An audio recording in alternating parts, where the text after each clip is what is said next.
Hello, hello. We're gonna give it the Zoom 5 to get everybody on, so hang on tight.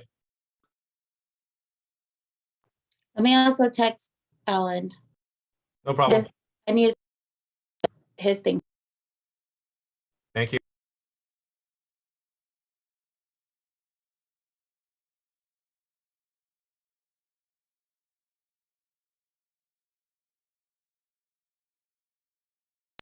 How are you, Vilma?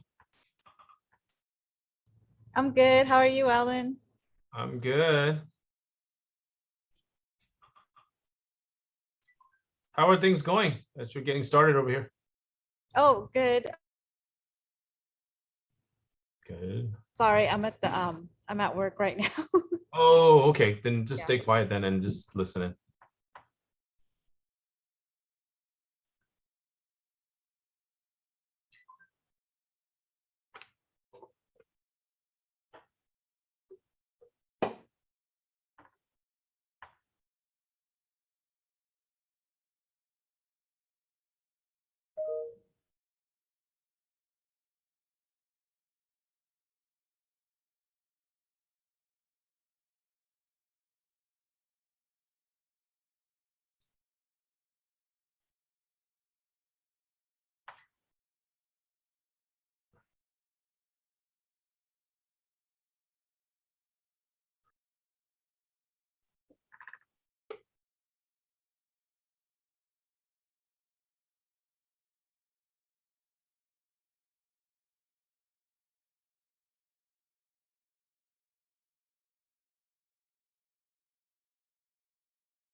All right, Vilma, I'm gonna get started. We were having some Zoom problems, but you can listen in and I will let people in as we go along. So let me get started here. Share my screen.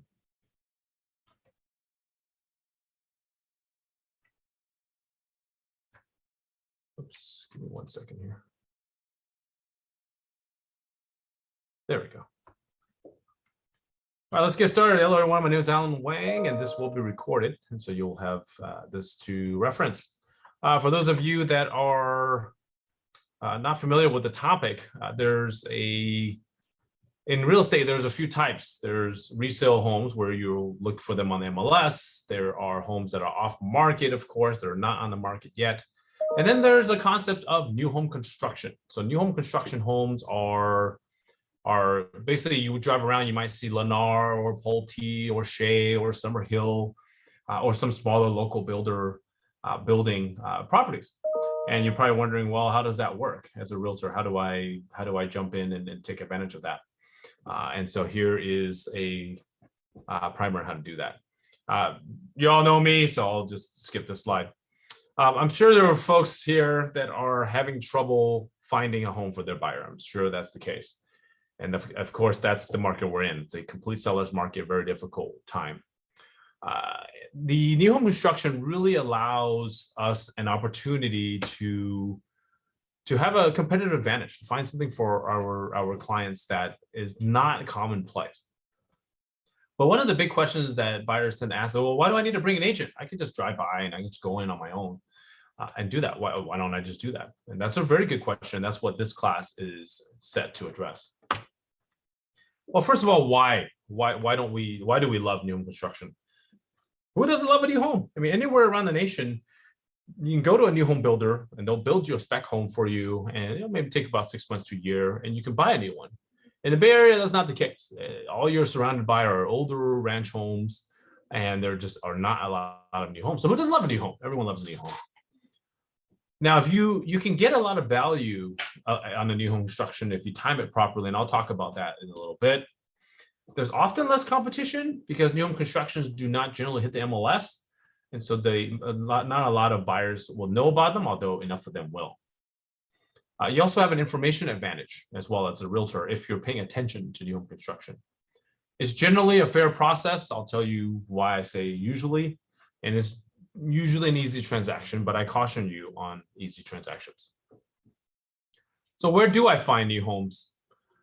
There are multiple places. Like I said, in MLS, you might see them in a market that's a buyer's market. So if they can't sell them all the ways they do sell them typically, they will finally put them on MLS out of desperation.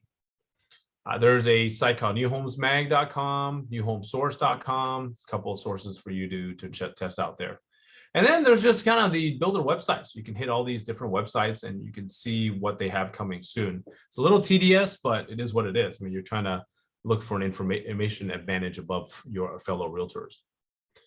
Also, you have email blasts. I tend to, when I go to the builder websites, I tend to sign up for every single, even upcoming community. That way I can get the e-blasts when they come out.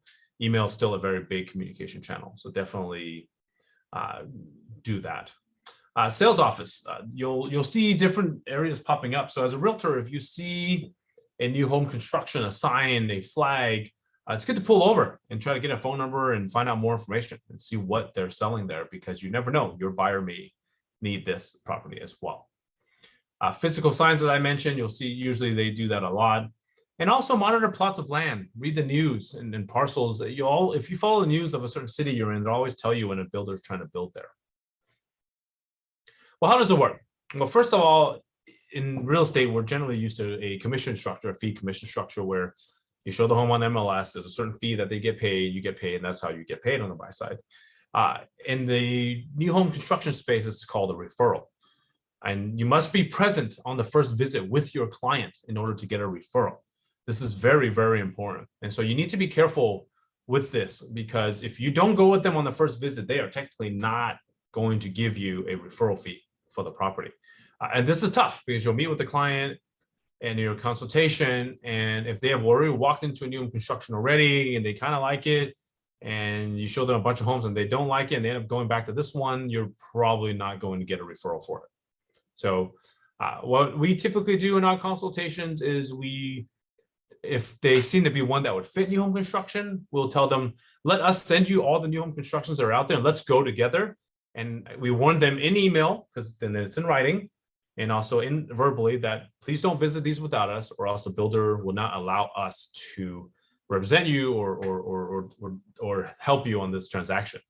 And so that's really important that you put that in writing, because I have been able to go back to office and go, look, here's an email. I told them not to go without me. I sent them there. I'm the reason they came in. And that was able to get overturned. If you have nothing in writing, then the builder will not pay you. Release date, they generally set release dates at different points in time.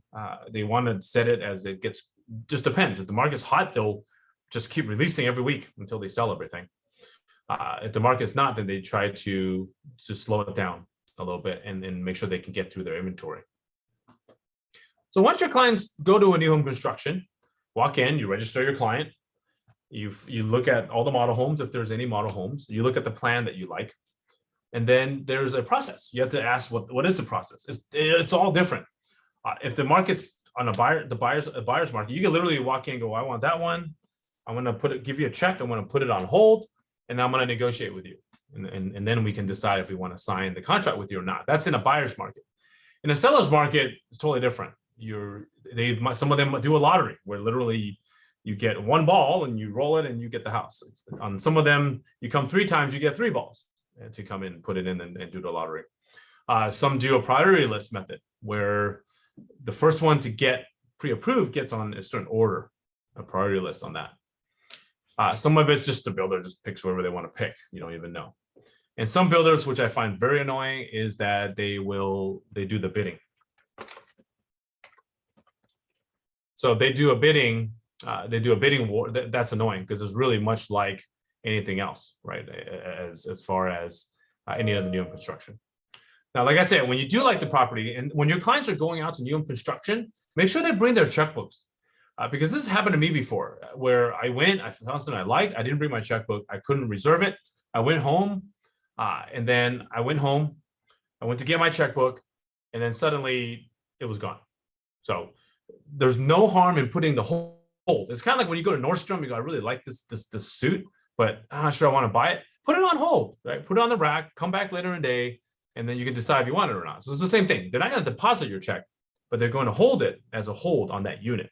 And that way you have a few days. You generally have 2 or 3 days in order to do that, right? So we're gonna do that. Hello, everybody. I know I apologize. There was a change on this class to 10 today, and I know a lot of you were not aware. So thank you for popping in.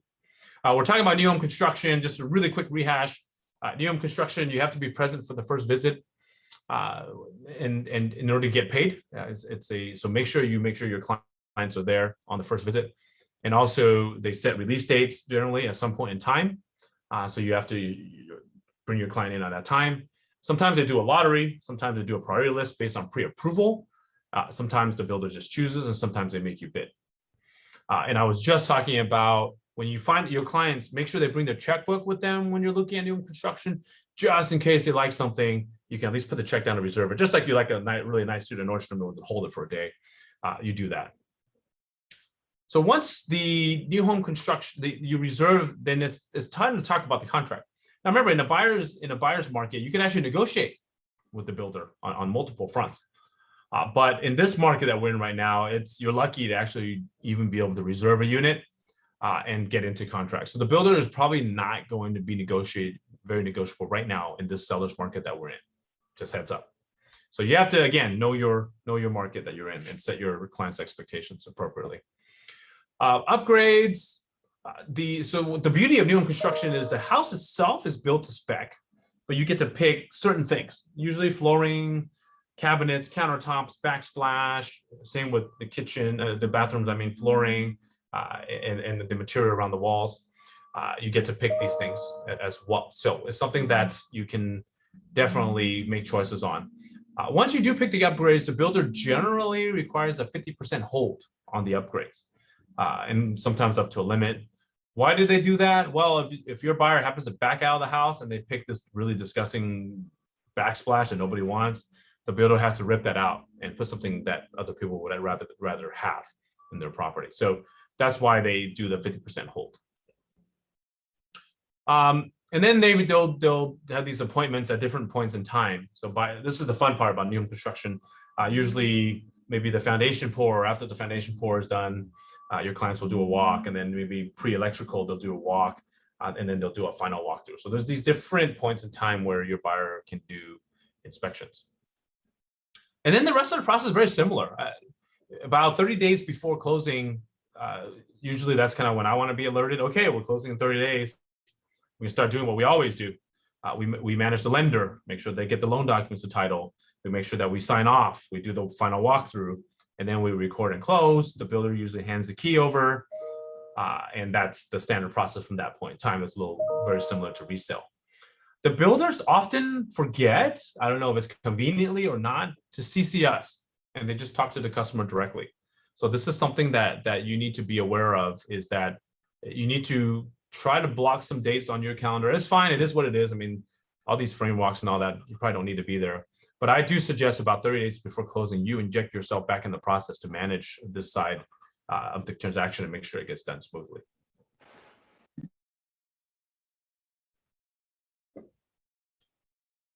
All right, thank you for those that are joining. I know the class got moved, so I apologize. We can send you the video afterwards as well. That way you can consume what you've missed. So let me tell you, how should you work? So as an agent in our office, you're not just going to be some bottom tier, bottom 5% agent. You are going to be best of the best. One of my friends, I have tons of friends in the new home construction, told me this. One of them said 75% to 80% of agents just drop their clients off and are never heard from again. That's pretty bad, if you ask me. If you're like me and you're building a business about referrals and you want these clients to have an amazing experience and refer you again and again and again, just dropping them off like at a daycare and leaving them there with the builder is probably not going to get you a repeat customer. So these are some things that you should do. first, you need to be smart, right? We're running a business here. So do not just take your clients every new home construction available without asking if they cooperate with brokers. Meaning, are you going to pay us if we bring our client? There's a builder in this area that's a very reputable builder. They pay $500 every time you bring a client. $500. I mean, you probably don't want to be referring that builder. Some of them, when the market's hot, they pay you $5,000 or $6,000 or $7,000 or $10,000.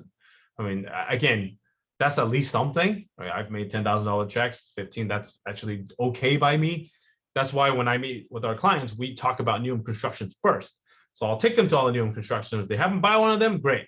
I didn't drive them around for 6 months to have them, buy a new home construction that pays me $10,000, right? But again, hey, $10,000, $10,000, I'll take it. But don't take them to the ones that don't pay you anything at all, because then you're working for free. If you want to do it out of goodness of your heart, that's fine. But if you're running a business, be careful in that. But be proactive. Bring them, like I said, bring them to the new home constructions right away.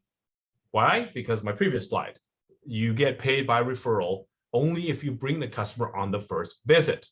If you don't do that, then they might accidentally drive around and see that really cool kid doing the little waving of the signs, and then drive right in, sign up, and you've been driving there around for 6 months, and you don't get that commission. So just want to warn you, just take them, knock it out, get it done, and you'll find that your clients love new home construction. So that tends to be what happens. So now I'm assuming you want to maintain this relationship. That's why I'm telling you to work this way. To be honest, I mean, why are we in business? Why do online offers not work? The reason is because we're realtors and we help our clients through with tough situations. I've had clients just wavering, just not knowing what to do, just like they always do. Like, oh gosh, should I buy this? Is it a good deal? Should I spend $500,000 upgrading my $500,000 house? Right? All these things that they need guidance from you on as their buyer's agent. And so they need your help. They need help comparing loans. Loans are very difficult in new home construction. You know why? Because there's all these tricks that they do, right? The builder goes, I'm going to give you $10,000 in closing costs. Okay. And then of course that sounds great. Why wouldn't I take that? But right, you, as smart real estate agents, you know that there's no free lunch, right? So if your big bank is offering 3% interest rate, for example, at no point, no fee, and the builder is offering $10,000 in closing costs, their rate is probably 3.5%, something high. And then they're going to use some of that extra money to try to buy the rate down. So there's no free lunch, right? When you compare loan agents, you have to ask yourself, okay, are there any points? Because points typically, that's usually 1% point buys down like a quarter of the rate, okay? And then there's closing costs, right? You have to ask that question. And then you have to ask the interest rate. These three, and then of course the loan program that they're going to be on. You can't compare a 5-year or 7-year ARM to a 30-year fix. You can't do that, right? So your clients don't know. They hear a rate. Oh, wow, that sounds great. Oh, it's a 7-1 ARM. Well, what's that? Well, that's what your job is. Help them educate the builder, compare them to your lender, to the other lender, right? You have to help them do that. I usually try to attend a few bidding rounds if I can. Obviously, if they're losing every single round, I may not go to every single round, but I try to go with them. I've brought dinner if they're camping out. I've actually had my daughter roll and pick the balls one day for the lottery, and actually she won 2 homes for this client. So it just, try to be a part of it, right? Make sure the clients feel like you're there for them. My wife lined up at this one new home construction builder because she had a bad feeling that if they came at whatever time they were planning to come, that they were going to get the model that they wanted. So she just went at 7. And literally as soon as she got there at 7:05, another couple came behind them. And they also wanted our unit. And we weren't going to come till 8. At least our clients weren't going to come till 8. And bam, we got that unit. So there's opportunities to help your clients here. Oh, and by the way, actually, I want to throw this one in. One of the agents in our office their clients were lined up at a new home construction. And there was a highly unethical agent in line walking around asking every buyer, hey, sign me up as your agent. I'll give you a kickback of 50%, et cetera, et cetera, et cetera. If you find out who that is, get us a name and we will go to the DRE with that and we will tell the builder about that, and they're going to be in deep trouble. So they're not supposed to be soliciting customers at a new home construction site, number one. And number two, they're not supposed to be offering incentives and pushing other people's customers unethically in that way. So you let Mark and I know, and we'll run it up the DRE chain, and we'll be filing a complaint with the broker on that. So be careful of these little sleazy folks in line over there. I mean, that's why maybe you want to be there with your client for a little bit if you can. Obviously, you can't camp out with them, but be careful. Some snakes. There's some snakes there. Negotiate. Now, when the market's good, I mean, you can negotiate for your client. You can ask for all kinds of things. So just be aware of that. At the bare minimum, try to be a part of the contract signing and disclosure review. I actually asked new construction builders to send me the contract, and I read through at the minimum the contract, and I do read through the disclosures. And let me tell you, it is long, but it is our job to do that, and then summarize them, and then I send them over to the client, and we actually have a meeting. We talk about it. So when they go to the meeting, it's just sign, sign, sign, sign, sign. Most new home constructions do a pretty good job of explaining their contract, but they don't always tell you all the things that you don't know. So I'll go through some of the things that all this little fine print that you may not be aware of. Again, help them figure out upgrades. My team has actually gone. Actually, it's a funny story. There are two men on my team who we were not necessarily the most design, the best design folks. Actually, Jennifer on our team is one of the design person. So the two of us went with this client to in Pleasanton to pick out upgrades. It was kind of funny to watch three guys trying to pick out upgrades. I think we did a pretty good job, honestly. But hey, this is part of being a process, right? It was fun. It was a blast, and we were there for our clients, and it was a lot of fun. So again, be a part of the process. Ask to be invited to the walkthrough. Generally, builders do not let you go to the walkthrough. And the reason is us agents, we tend to talk too much, so it takes too much time. So if we're just sitting there, oh yeah, the kids, blah, blah, blah, Thanksgiving, blah, blah, blah, blah, blah, they'll never get that 3-hour walkthrough done, right? That's one problem. So if you do go, try not to do your realtor thing where you just talk too much. Try to pay attention and focus on the task at hand. And number two, sometimes we're kind of annoying. We're sticking blue tape everywhere. We're analyzing every house, and they're trying to train these clients on how to use the house, right? So try to be discreet, right? Help out, but don't be annoying, because that's why a lot of us are banned from going, because some of us are kind of annoying. I've been there. But you can ask. Builders may say, I'm sorry, you can't come. It is what it is. You let your client know you try to come. They want you there. They want you there just to feel more comfortable. Is it long? Absolutely. I was at a new construction for 4 hours about 2 weeks ago. It took forever. But it is what it is. You're there for your clients. You're looking for little flaws in the house. You might add your 2 cents on a system, things like that.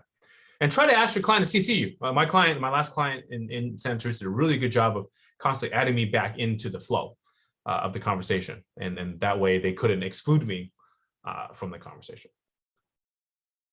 Okay, you all came for trade secrets. I'm going to give you some trade secrets to new home construction. I actually live in a Summer Hill home. A lot of our clients have bought new home construction. So if you're buying for yourself, especially, or your clients, keep these things in mind, right? It makes you sound really smart when you're in this process, which I know you all are, but you want to be a new home construction expert. That's why you came.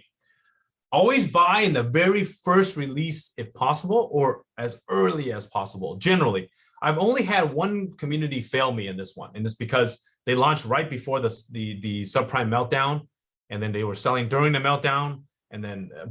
So generally the home in the first release or early releases, they always make money because the builder controls the pricing. They'll release, and the first one they don't know, so they're testing the market. So they release it sometimes a little bit under just to see how the demand is. And then they'll maybe ratchet up the price a little bit higher at that point. So buying the first release, because every release, they slowly bump up the price, because the builders don't want their customers to be upset that they didn't make money on their property. That's not a good thing. And so you want to make sure you buy in the first release or as early as possible. I told you about the in-house lenders, right? They go, oh, I want to give you $10,000 or $15,000 towards closing costs. And then they don't want you to use their outside lender. Why is that? Well, a couple of things. From the builder's perspective, they don't want any property to be late. The reason for that is as soon as their house is completed and built, their loan becomes due on that particular property. And so they don't want any delays messing around with that process. So if you bring in some lender online that you found from Midwest that doesn't know about closing times, the way we close, they take their time, the chances are they're going to be late. And there's another thing. So number one, the builders don't like your lender to be late. Number two, most of these new home constructions are in what are called planned unit developments. or they are in condominiums or townhomes. So they have an HOA. What does every lender need when there's an HOA? They need what's called a project approval. And when it's a brand new community, they don't have a project approval. And so they have to scramble to get the project approval, which means they're begging the salesperson in the office, giving all kinds of stuff, which the sales office is really busy. And that also causes a delay. So those are the two reasons why they try to incentivize you to use their lender. Now, their lenders are not always the best. The good builders have Wells Fargo Home Mortgage, Chase, or some of these B of A, the normal banks that we use, right? But some of these other lenders have their own. They have their own branch, Pulte Mortgage, Shea Mortgage, and they often come with higher rates. And so there's a trade-off here that you have to decide. Now, here's the kicker: in the contract, if your buyer is late a single day, there is a fine. I've seen $150, I've seen $250, I've seen $500 per day for being late. So your buyer needs to understand these trade-offs. When they say, "Oh, I love my credit union," well, that's great that you love your credit union, but what if they're late, right?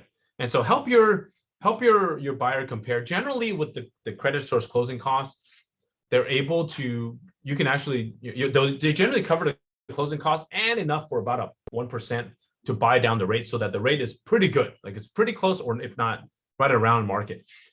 So those are the trade-offs, right, that you have to educate your clients about. If you're going to use your own lender, if you're late, there's a fine per day, FYI. And they may not be able to get the HOA project approval done in time because this is a brand new community, FYI. Unless the community's been there for a while and you're buying in the later phases, and let's say Wells Fargo Home Mortgage has done a mortgage in this building, great, they already have it, it's approved, awesome, then that would be no problem. So something to bear in mind. Builder best programs, I don't see too many of these days, but some builders actually let you lock in an interest rate for a year. Now, again, there's a couple of risks there. Right now, rates are low, so you generally wouldn't do this. But what I generally see is it's a 1-year lock with a one-time float down. And so this is if you're expecting the rates to go up, then it's good to lock in a builder best program. But again, you got to be careful. 1, does it exist? 2, is there a cost? 3, do you get a refund for the cost? And then 4, are they going to close on time? Because if you don't close on time within the year, then you're going to have a penalty to keep this rate. So bear that in mind. These are all things you got to think about when it comes to builder best programs. Builders are not known to be on time. There's always things that happen, especially now in this market. I was talking to one of my contractors, and there's some property out in the DB Bay, and they were ready to close, but they were just missing the garage door. They couldn't get their hands on garage doors, right? We know everything's shortage right now, correct?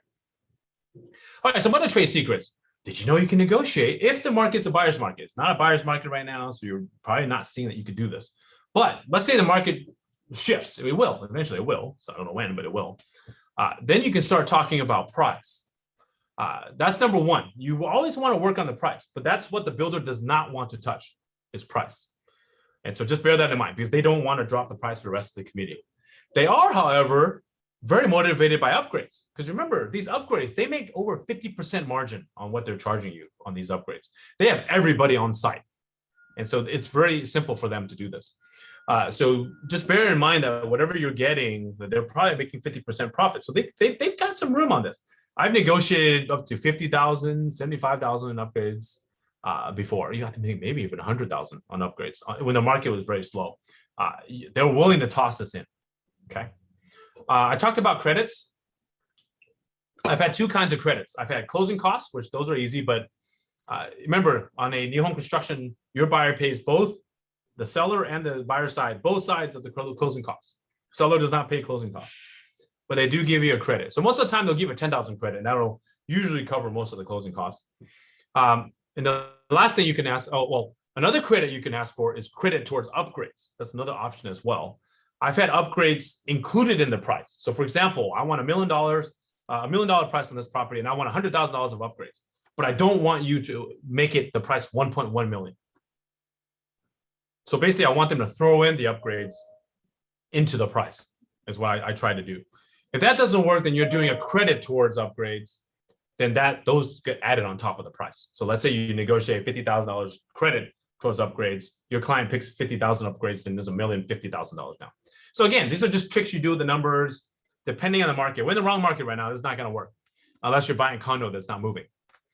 You might be able to get that. And then the last thing I do when there's nothing else to ask for is, hey, throw in a refrigerator, washer, dryer for me, or an air conditioning unit. And we'll see if they can do that. Some other trade secrets. Location is critical in any situation, right? You guys know this, but do your best to buy in the middle of the community as an end unit if possible. In the middle of the community, there's generally a green belt, some kind of park or something that, nice view. Those tend to have what's called the lot premium, which is, they add some equity on top of these particular units. That way you get a little more on the equity. So try to do that. End unit, of course, is great. And then in the middle of the community is awesome. If you're on the edge of the community, then you might be on a big street or a pass-through street or by a railroad track or whatever. You don't want that. Right? You don't want that. The riskiest move, in my opinion, is to buy the model home. I know we love the model home. That model home is beautiful. They spend $200,000, $300,000, $400,000, $500,000 on these model homes, and they get the best designers. They have the latest trends.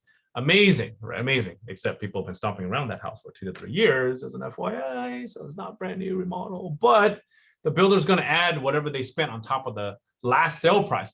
Why is it risky to buy the model home? The model home is the last house they sell. What did I say earlier? The builders slowly increase prices, right? Every community. And on top of that, when they're finally done ratcheting the price up, they add the $300K they spent on the model home on top of your purchase price to try to get you to buy it because they know you love it. And remember, people stomped around that house for 2 to 3 years, right? I mean, is it really brand new? I don't know. But yes, it's beautiful. It is what it is. If your buyer wants a model home and that's the last one left, hey, it is what it is, right? But warn them, hey, I don't know if you want to buy it. This is the highest price in the neighborhood, and they're tacking on the upgrades. So you can always try to negotiate and maybe if they will allow you to. But if everyone loves that model home, then it doesn't matter. It's going to fly and it is what it is. But if you're talking about value and resale value and being a smart investor, this one's not. But, we all know that real estate's not necessarily about investing, right? Your financial planner tells you your primary home is not an investment. It's where you want to live. And if that makes you happy, your client's happy, then it is what it is. I personally think that builders should be smarter and put the model home on the street or on the railroad track or try to counter out one of the location issues. Not all of them are that smart. They build the model home right in the middle. I said, why did you do that? You should have put it right on the big street. And that way you can counter out the street. But what do I know? I'm just a realtor. Always upgrade the electrical. So if your clients go, hey, what should I do on the upgrades? I'm thinking about, I was thinking about buying this, $50,000 counter. I don't know. You might want to be careful with that, right? I think there's some things that are a waste of money, in my opinion, with the builder. And there's some things that are totally worth it. The things that are bare minimum, I would say that you do is upgrade the electrical. When the house is being built, that is the cheapest thing to do. I mean, it's really like $150 an outlet, something like that to do. Afterwards, it'll cost you a lot. My dad and I tried to pull surround sound in my downstairs house, 2-story, and we had to cut drywall. We had to put crown molding to hide the cables. Should have bloody just, this is not my current house, my last house. If I had bought it brand new at the time, I would have got that done at building time, right? But that is what it is. So that's why I do it. You want to do the wiring for your LCD, your LED, do it. You want surround sound wiring, even if you don't have the money right now to do the surround sound, get the cables there, get it ready. The ceiling fan outlet, get that done. I actually regret not putting recessed lights in my downstairs bedroom because now for me to do it, I have to start cutting drywall. I don't want to do that. So I don't have, I didn't even put a ceiling fan. I didn't know that at the time. So put the little ceiling fan outlet, put the LED lights in, especially on the ground floor of a 2-story house. Very difficult to do later. Upstairs, a little bit easier. But again, all this stuff is much easier to do in the beginning. If someone backs out of a home, so the new home construction person calls you and says, hey, Allie, this is Bob from the new home construction. I know your client was looking at plan 3. I've got somebody maybe backing out. Do you want to come down here with a check and maybe put a reservation on it? If you get that phone call and your client does I don't want to buy someone else's leftovers. That's the wrong way to think about it. If somebody backs out, that is an opportunity. You prepare your client. Hey, if somebody backs out, let you know. Because if somebody backs out, you get that house at that price, at that release, you don't, the next week they jack it up again, right? So you don't want that. You don't want it to go to bidding or whatever they're doing. You want to go and get it. That's why be very nice to these new home sales reps. If they like you, they will take care of you. Contracts. I hope you all enjoying this class. We will send out the video since I know we're a little change of time there. I apologize for that. Contracts. First thing you need to tell your clients is this is a builder-friendly contract and you can't change anything of it. So if you don't like it, then we shouldn't buy it. It's unfortunately the case. It's generally a pretty standard contract because per builder, they tweak it a little bit, but it's very builder-friendly. And you need to set that expectation up front. You do need to review this contract, by the way. Okay, I think you should. If you're going to earn that referral check, you need to review this contract for your client. I even reviewed one for my client who signed in San Diego without me. I just did it for him because I'm selling his house up here. I did it as a favor. Look for the contingency period. Did you know that there are actually contingency periods in the new home construction contract? Most of you didn't know that, did you? Yeah, there's no property contingency, and there's actually no appraisal contingency, but there is a loan contingency. So if you dig into these contracts, you'll find it. It's very small print and you won't find it, but no, it's in there. So there's generally a loan contingency of between 15 to 30 days.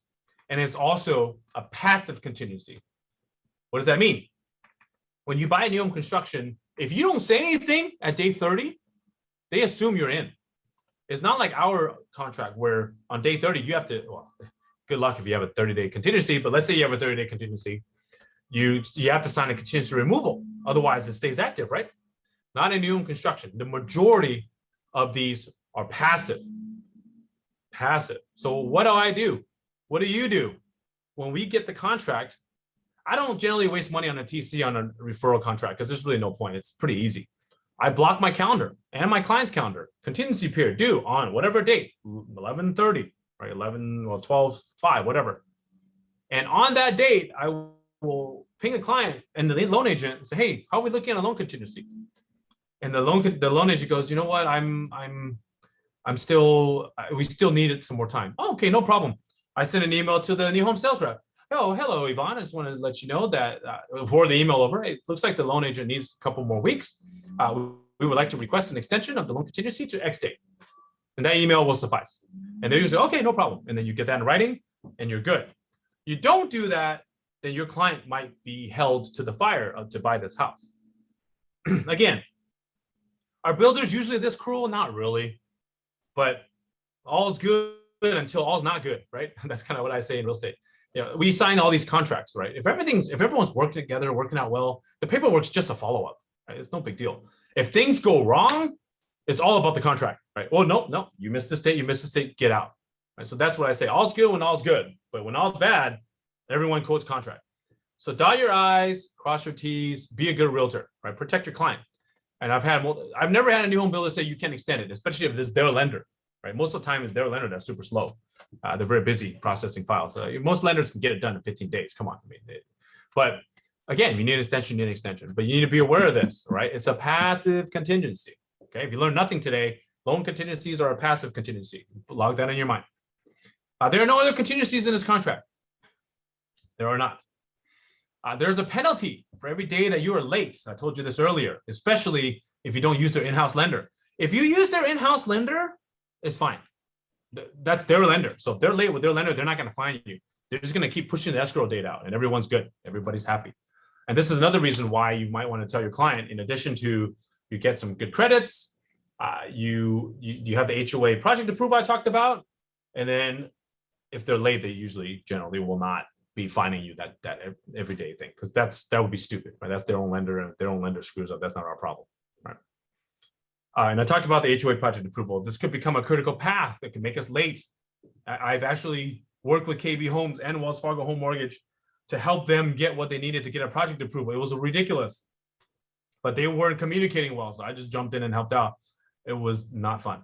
So just bear that in mind. There are 3 reasons you should maybe use an in-house lender. Sometimes that extra quarter rate might not be worth it. Well, let's talk about the builder. Let's put our shoes in the builder. What are their? Obviously, they're there to make money. Every property they have, they have a margin they're trying to make. I talked about in-house lenders. They want to control the process. They want things to be smooth. They don't want any stress. They don't want any fire drills, and they don't want to pay any additional fees on the loans that they have on the property either. right? So those loans come due once that house is done. Like I said, be nice to your sales representative. They're usually really nice people. They're realtors like us. So they love to talk. They're really sweet. They're good people. So they'll give you info, especially if they like you. I've met some grumpy ones too. They spend money on marketing, so they don't have to pay us. Okay, remember this, right? Why do you think they have this high school kid who's really good at spinning the signs? Like, right? They have that guy. They've got billboards. They've got their own A-frames. They're boosting ads. They're trying to get the buyer in without paying us, because if they have to go through us, that's generally 2.5% or 10,000 or 15,000 or 20,000. They could spend a lot less on marketing. Right? They don't want to pay us. That's why they're so strict. If you don't bring them in on the first visit, they won't pay you, because they need to know that you refer this client in, not that you're just trying to take advantage of the money afterwards, right? So that's why you need to bring them on the first visit. I actually had a builder. They were really funny. I hate this builder. There's a small shop, and they have no qualms of telling in front of your client that, oh yeah, okay, so we got this price, and oh, look, so we got to pay your agent this much. We got to give. I was like, are you serious? You're calling me out in front of my client of money I make? So what's their next question? Well, Alan, can you help out with this? Like, God. Anyways, but that's funny because I realized that's how they think, right? And he was just really transparent about it. But that's how it is. Like, okay, well, hey, on this property, if I didn't have to pay, then maybe I could flex a little bit, here and there, right? That's how they think. So our commission affects their bottom line. So just remember that. So when you're bringing them in there, then you're negotiating, they may not go as low because they have to pay us. That's just the way it is. So they know they have to cooperate, but they don't prefer to. They talk a big game when the market's slow, and then when the market's hot, they don't want to pay us, right? So you'll see them go from 2.5%, 3%. Oh, you sell 3 of ours, we'll make it 3.5%, 4% even in a slow market too. Here's 10,000. So just be aware of that. Again, if the home is early in the process and the market's, let's say, more of a buyer's market, but it doesn't really matter. If the home is dirt, they don't really want to negotiate with you. They have a lot of time to wait for it to be built. However, if they built a house and the buyer backed out and they're 30 days from closing, I promise you, they're very motivated to sell that property. And in closing, I'll say relationships matter, as I mentioned, both with your clients that you're trying to get, as well as the new home sales folks. So make sure you take advantage. All right, questions and answers. I know that was a lot of information, but yeah, throw your questions. We don't have too many people, so feel free to unmute and let me get your questions.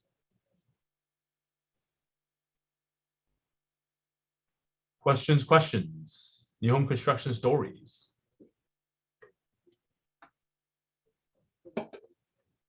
Anybody? Vilma? See, anyone have questions? You can throw it in the chat also if you want, if you're shy. Any questions on new home construction?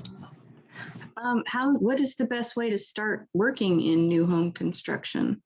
Do you mean you want to be a sales rep for new home construction, or do you mean starting to sell them? Starting to sell them. I think they already have all their own reps. Yeah, no. And honestly, that's not a fun job because you lose your weekends for sure. Yeah. Guarantee. At least in our job, you can maybe schedule everything for Saturday, right? There, you're literally working all weekend and you get 2 weekdays off. It's rough. It's a really, really rough job. Yeah, the first thing I would say is get to know the inventory out there. So check out the sites I sent you, newhomesmag.com and then newhomesource.com. And then start going to the sites like lennar.com, shea.com, summerhill.com, kbhomes.com, Pulte Homes, Summerhill, and just see what's coming. What are the new communities? There's some that are active right now. So I highly recommend you take a day and just, grab a friend and grab somebody on this call and just start touring. It's fun. It's a lot of fun, actually. You go, you check it out, you see, look at the models, you get the price sheet, you get to know the agents, the sales reps, build a relationship. So at least you know what's out there.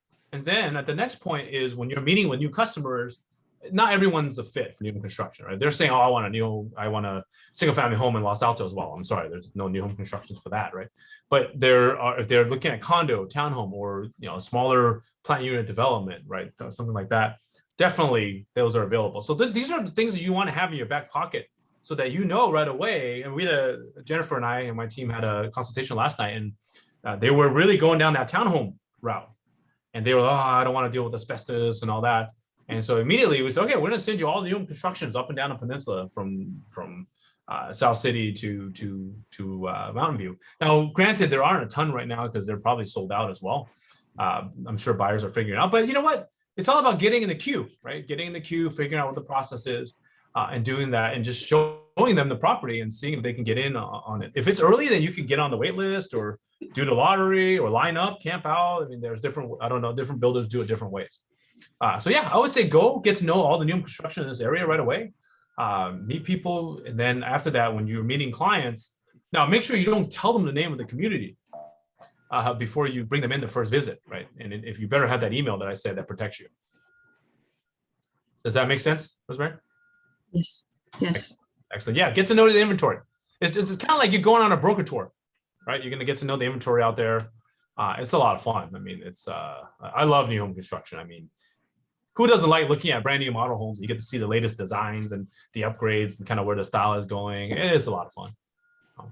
But always get a price sheet. I love that price sheet. That price sheet is gold for me. That's my script. Oh, yeah, it looks like we're in plan one. You know, it's a 4-bedroom, 4-bath, 1,300 square, 1,500 square foot property.